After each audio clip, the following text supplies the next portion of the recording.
ہوتا، زمین نہ ہوتی، فلک نہ ہوتا، عرب نہ ہوتا، عجب نہ ہوتا، یہ محفل کون و مکان نہ ہوتی اگر وہ شاہ امم نہ ہوتا۔ تو پہلی چیز انسان قرابت دیکھتا ہے تو بدرجہ اتمام موجود ہے،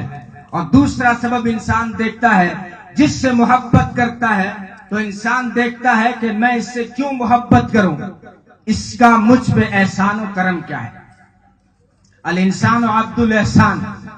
انسان احسان کا غلام ہے۔ تھوڑی سی کسی نے چائے پلا دی یا تھانے کورٹ میں سہارا لگا دیا تو اب اس کے سامنے آئیں بائیں سائیں کرنے لگتا ہے۔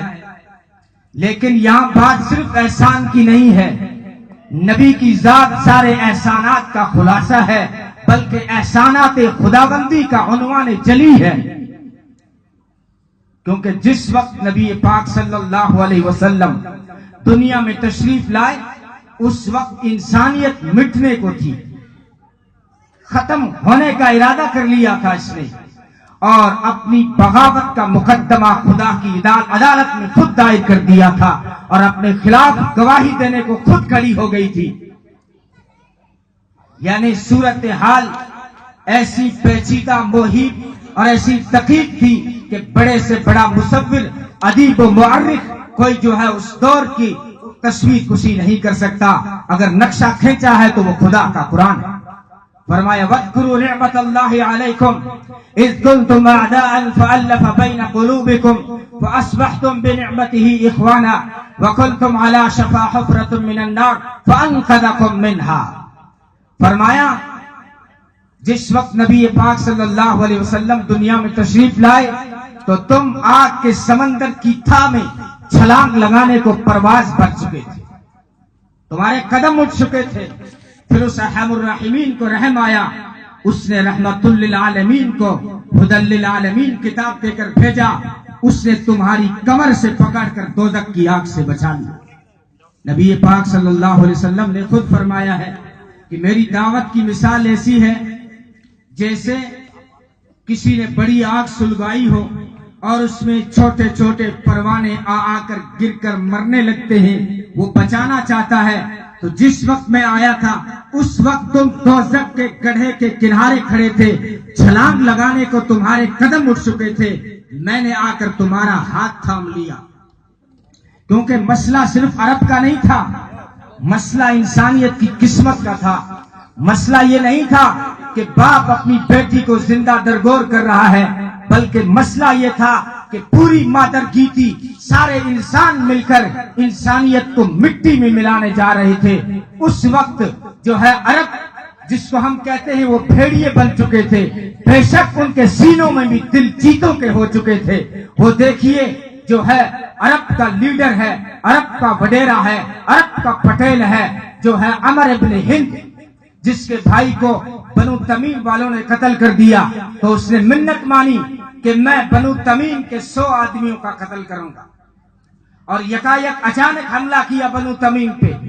اور وہ بھاگ کھڑے ہوئے، کوئی ہاتھ نہ آیا۔ ایک بوڑھی عورت کمزور ناتواں اس کے ہاتھ آئی۔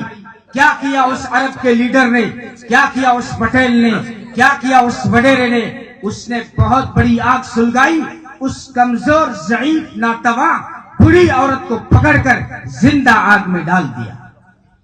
ایک کوئی مسافر گزر رہا تھا، اس نے دیکھا آگ سلگ رہی ہے تو دور سے ہی اس نے یہ خیال کیا کہ کچھ پک رہا ہوگا، کیونکہ وہ 7 دن کا بھوکا تھا۔ ہولے ہولے قدم اٹھاتے ہوئے وہ آگ کے جب قریب آیا تو عمر ابن ہند نے پوچھا کون ہو؟ اس نے کہا میں مسافر ہوں، میرا نام عمار ہے، میں 7 دن کا بھوکا ہوں، میں آگ دیکھ کر آیا ہوں، شاید کچھ کھانے کا لقمہ ملے گا۔ کیا کیا اس عرب کے لیڈر نے؟ عرب کے اندر مہمان نوازی مشہور تھی نا، تو کیا کیا اس مالدار نے، کیا کیا اس پٹیل نے، کیا کیا اس وڈیرے نے؟ اس انجان مسافر 7 دن کے بھوکے مسافر کو پکڑ کر عمر ابن ہند نے آگ میں زندہ ڈال دیا۔ صرف یہ بھیڑیے نہیں بن گئے تھے،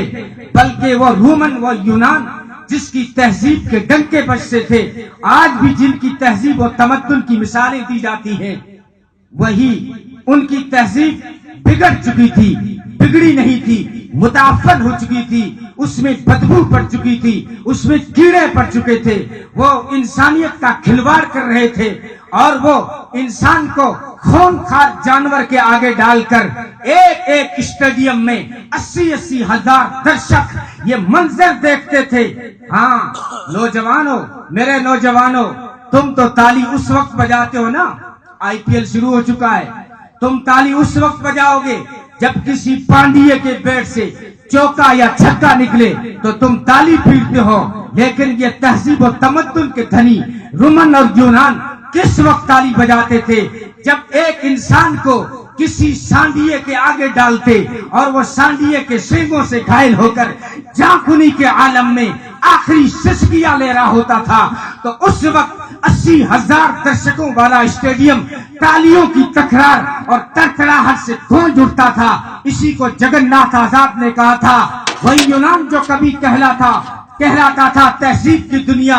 آج روئے زمین پر وہی تھا تخریب کی دنیا۔ یہ تحقیق اور تجسس کا جہاں آج تھا ویرانہ، افلاطون کی خلد و سقراط کی دانش تھی افسانہ، غرض دنیا میں چاروں سمت اندھیرا ہی اندھیرا تھا، نشان نور گم تھا اور ظلمت کا بسیرا تھا کہ دنیا کے افق پر دفتن سیلاب نور آیا، جہاں نے کفر و باطل میں صداقت کا ظہور آیا، حقیقت کی خبر دینے بشیر آیا، نذیر آیا، شہنشاہی نے جس کے قدم چومے وہ فقیر آیا، مبارک ہو زمانے کو وہ ختم المرسلی آیا کہ صاحب رحم بن کر رحمت للعالمین آیا۔ وما ارسلناک الا رحمت للعالمین، اللہ فرماتے ہیں میں نے اپنے محبوب کو سارے جہانوں کے لیے رحمت بنا کے بھیجا ہے، سارے انسانوں کے لیے، سارے حیوانوں کے لیے اور سارے پرندوں کے لیے اور سارے جمادات نباتات کے لیے، سب کے لیے، مردوں کے لیے، عورتوں کے لیے، بچوں کے لیے، یتیموں کے لیے، بچیوں کے لیے، بہنوں کے لیے، بیواؤں کے لیے، عورتوں کے لیے، یتیموں کے لیے، مزدوروں کے لیے، غریبوں کے لیے، میرا نبی سارے جہانوں کے لیے رحمت بن کر آئے۔ کیسے رحمت بن کر آئے؟ کہ لوگ مزدور سے مزدوری کراتے تھے، شام کے وقت میں جب مزدور پیسہ مانگتا تھا اس کو پیسہ مانگنے کا حق نہیں ہوتا تھا، اور لوگ کام کراتے تھے اور مزدور کو یوں ہی چھوڑ دیتے تھے۔ میرے نبی نے آ کر یہاں اعلان کیا کہ مزدور کا پسینہ سوکھنے سے پہلے اس کا پیمنٹ کر لو، اس کی مزدوری دے دو۔ عورت مظلوم تھی، لوگ بحثیں کرتے تھے یہ انسان ہے کہ نہیں، لیکن نبی نے فرمایا عورت اگر بیٹی ہے تو اس کے سر پہ عصمت کی چادر ہے، عورت اگر بہن ہے تو اس کے سر پہ عفت کی چادر ہے، عورت اگر بیوی ہے تو اس کے سر پہ وفا کی چادر ہے، عورت اگر ماں ہے تو جنت اس کے قدموں کے نیچے ہے۔ یہ عورت کو مقام و اسٹیٹس صرف میرے نبی نے دیا ہے، بھونکنے والی زبانیں بھونک دی ہیں، لیکن جو مقام عورت کو اسلام نے دیا ہے، محمد الرسول اللہ نے دیا ہے، وہ کسی دھرم نے نہیں دیا، وہ کسی مذہب نے نہیں دیا، سب کے لیے رحمت بن کر آئے۔ تو خیر مجھے عجیب وقت میں بٹھایا گیا ہے تو میں اب جو ہے بات کو مختصر ہی کروں گا، اور جو ہے بہت ارادہ تھا آپ کے سامنے کھل کے بات کرنے کا، اسی لیے یہ جلد بازی ہو رہی ہے، ورنہ یہ میرا انداز نہیں ہے۔ تو خیر جو ہے اللہ تبارک و تعالیٰ نے